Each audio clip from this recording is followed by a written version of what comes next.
Assalamualaikum warahmatullahi wabarakatuh.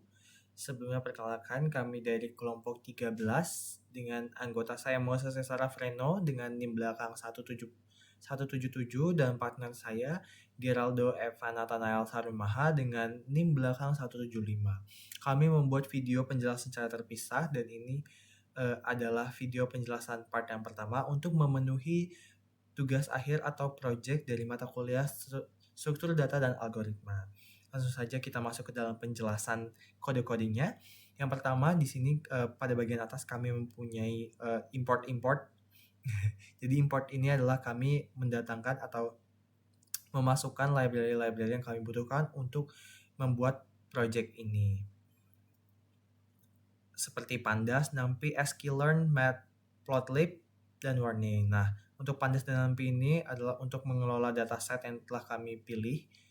Kemudian sklearn ini adalah untuk membantu pembuatan dari decision tree-nya. Karena project yang kami konsep atau tema atau ide yang kami angkat untuk project kali ini adalah decision tree. Langsung saja kita masuk ke dalam bagian yang pertama yaitu load and pre-processing. Nah, pada pre-processing ini adalah kode-kode untuk mengolah atau mengolah dan membaca terlebih dahulu dari dataset yang telah kami pilih. Kebetulan dataset yang kami pilih yaitu Jabodetabek House Price yang kami ambil dari website Kaggle. Kemudian karena dari dataset sendiri terlalu banyak, jadi kami mengambil beberapa kolom yang penting yang dibutuhkan untuk memprediksi harga rumah. Kemudian di sini kami punya kode untuk mengisi nilai kosong. Jika nilai kosongnya berupa angka, maka akan diisi dengan median dari kategori tersebut seperti luas tanah, luas bangunan. Kemudian untuk hal-hal kategorial seperti furnishing, sertifikat itu akan diisi dengan unknown atau tidak ada begitu. Kemudian juga kami menyingkat beberapa label kategori seperti sertifikat hak milik menjadi SHM dan teman-temannya. Kemudian seperti yang kita tahu bahwa decision tree itu hanya bisa mengolah atau mengerti angka, jadi kita harus mengencode kategori atau merubah kategori menjadi angka. Jadi di sini kami merubah furnitur, sertifikat, dan kota menjadi angka. Jadi nanti seperti sertifikatnya, nanti sertifikat hak milik atau hak guna bangunan itu nanti dirubah menjadi angka 0 ataupun jadi angka 1. Gitu. Terus karena sampelnya terlalu banyak, kami hanya mengambil 500 sampel untuk kami uji coba. Kemudian dari 500 sampel itu kami bagi lagi menjadi 80% dan 20%. 80% untuk kami latih dan 20% untuk kami uji. Kita masuk ke dalam bagian yang kedua yaitu bangun model. Nah, jadi nanti modelnya ini dibangun atau decision tree yang akan dibangun akan memiliki kedalaman 4 dengan minimal splitnya itu adalah 10. Jadi ketika sampelnya di bawah 10 atau saat 10 baru dia akan pisah.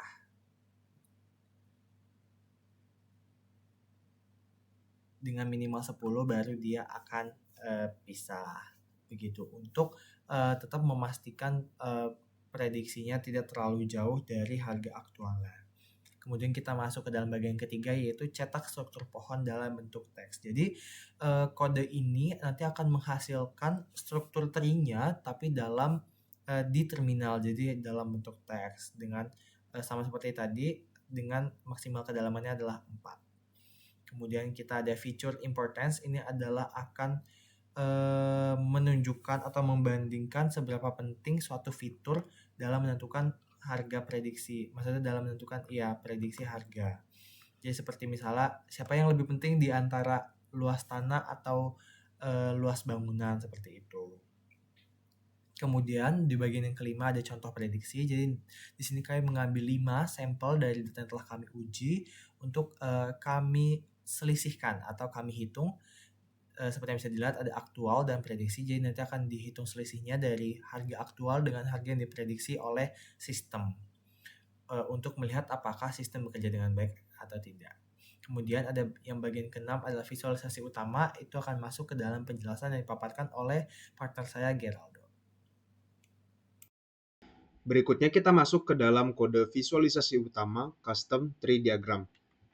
Intinya isi kode ini adalah kode yang menampilkan dan juga membuat desain untuk menampilkan gambar alur pekerjaan dengan output gambar seperti pohon yang turun terus ke bawah atau mengerucut. Menggunakan model tree, kemudian ada fitur dev fmt rp file, ada fmt fitur, kemudian ada juga get color node untuk warnanya, kemudian ada draw tree custom untuk menggambar atau mendesain tree yang berisi penjelasan alur kode yang sudah kami buat tadi.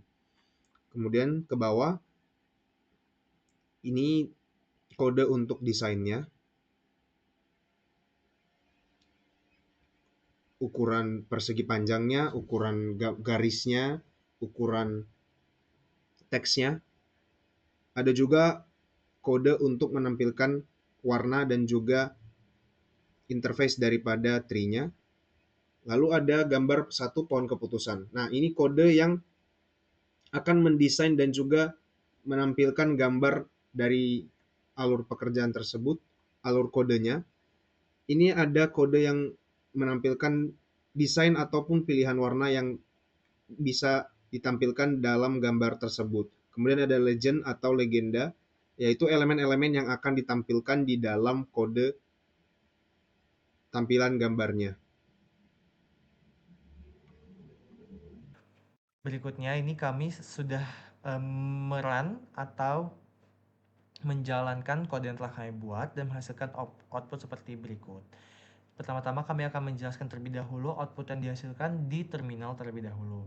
Seperti yang bisa dilihat ada data awal dengan jumlah 3.553 baris dan 27 kolom. Makanya kami tadi di awal kode itu memilih hanya beberapa kolom saja yang kami gunakan dan memutuskan untuk menggunakan 500 sampel data. Terus kemudian yang data yang kami latih berjumlah 400 dan yang diuji adalah 100.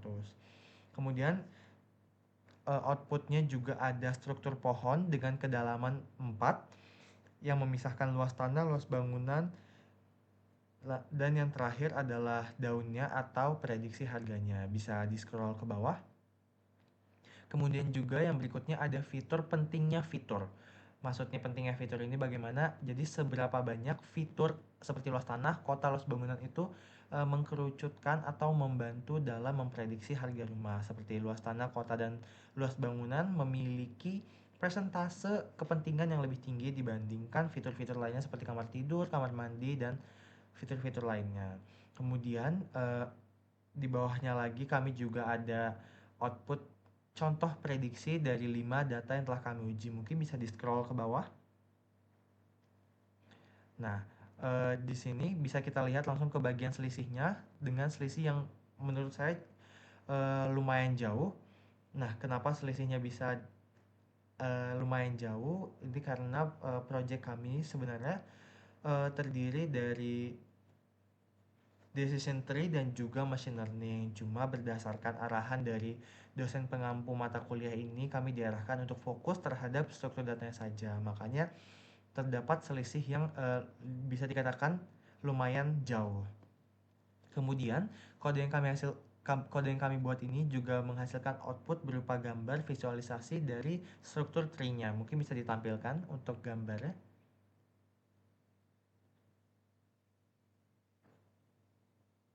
Ya,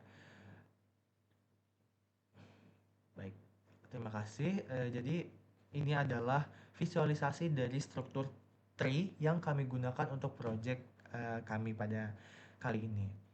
Bisa dilihat pertamanya itu atau rootnya adalah luas tanah kemudian dibagi menjadi dua dan kemudian dibagi lagi sampai akhirnya mencapai node terakhir atau daunnya yaitu prediksi harga. Prediksi harganya juga kami eh, bedakan dengan warna biru cerah dan semakin cerah warna birunya maka itu artinya harganya semakin tinggi. Dan juga pemecahan atau pembagian tree-nya sendiri itu otomatis dari sistemnya seberapa banyak atau seberapa mengkerucutnya suatu fitur untuk memprediksi harga. Jadi dia akan memisahkan ya tidaknya itu berdasarkan seberapa fitur itu bisa memprediksi harga tersebut. Sekian hasil dari output yang kami buat. Mungkin untuk pemaparan penjelasan project mata kuliah struktur data dan algoritma kami juga cukup sampai di sini. Kami sampaikan terima kasih kepada seluruh pihak yang telah membantu untuk menyukseskan proyek yang telah kami buat ini, terutama dosen pengampu mata kuliah struktur data dan algoritma. Kami tutup presentasinya dengan ucapan terima kasih. Kami ucapkan terima kasih. Wassalamualaikum warahmatullahi wabarakatuh.